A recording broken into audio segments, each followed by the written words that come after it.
The overall goal of this procedure is to produce modular microtissues that can be used for tissue engineering experiments. This is accomplished by first pulling the collagen solution into a polyethylene tubing using a syringe and then gelling the collagen. The second step is to cut the polyethylene tubing into 2 mm lengths to form the microtissue modules. The third step of the procedure is to separate the modules from the tubing. And lastly, the modules are coated with endothelial cells. Ultimately, the resulting microtissues can be used for in vitro cellular assays to study the interaction of cells via a microfluidic chamber. In addition, the microtissues can be implanted to generate tissues for studying the interaction and remodeling of the microtissues in vivo. Hi, my name is Leung from the Sefton lab here at the University of Toronto. A major obstacle in creating large 3D tissue substitute is the lack of rapid vascularization after implantation.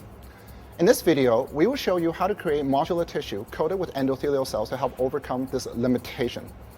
Demonstrating the procedure will be Dean Chamberlain, a postdoc fellow from the Sefton lab.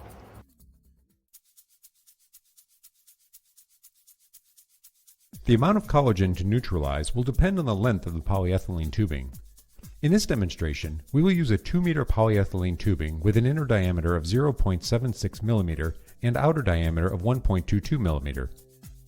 To prepare the tubing, thread a 20 G1 needle into one end of the tubing and then place the tubing in a converter's self-seal pouch for gas sterilization.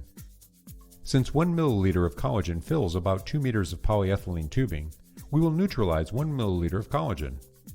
Place the collagen into a 15 milliliter conical tube and keep the tube on ice.